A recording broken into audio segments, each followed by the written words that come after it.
చాలా సంతోషం.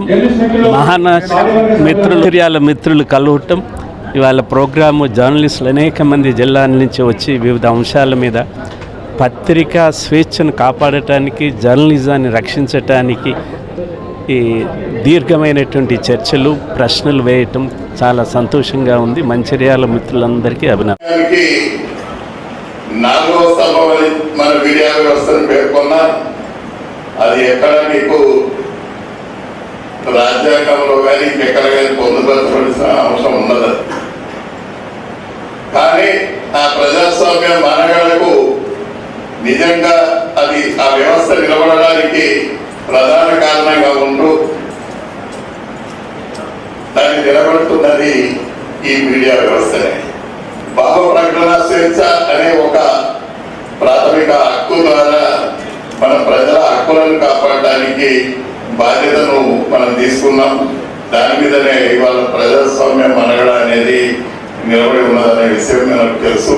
అయితే ఇవాళ దేశవ్యాప్తంగా ప్రజాస్వామ్య మనగడ ప్రమాదకరంగా మారుతుందనే విషయంలో మనం చర్చించి ఆ అంశాన్ని ప్రజలను జాగృతం చేయాల్సిన అవసరం ఉన్నది. ఆ బాధ్యతను గుర్తెరిగిన మంచిర్యాల జిల్లా శాఖ సెమినార్ ఒకటి నిర్వహించుకోవడం అనేది చాలా సంతోషం. నిజానికి మీడియా అకాడమీ ఏర్పడిన లక్ష్యం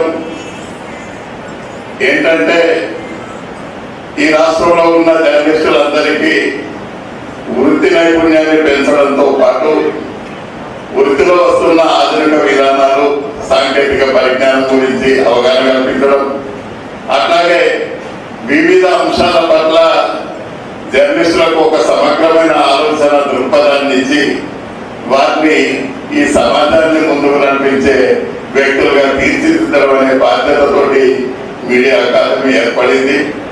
కానీ తర్వాత అకాడమీ ఏర్పడిన తర్వాత కొద్ది సంవత్సరాల పాటు దాని బాధ్యతను సక్రమంగానే నిర్వహిస్తూ వచ్చిన తర్వాత క్రమంలో అది ఒక రాజకీయ సంస్థగా మారి పక్కదారి పట్టిన విషయం మనకు అందరికీ తెలుసు. ఇప్పుడు మీడియా అకాడమీకి కూడా మంచి రోజులు వచ్చినాయని మనం భావించవచ్చు. ఎందుకంటే ఒక 6 దశాబ్దాల పోరాట వారసత్వం ఉన్న సంస్థ.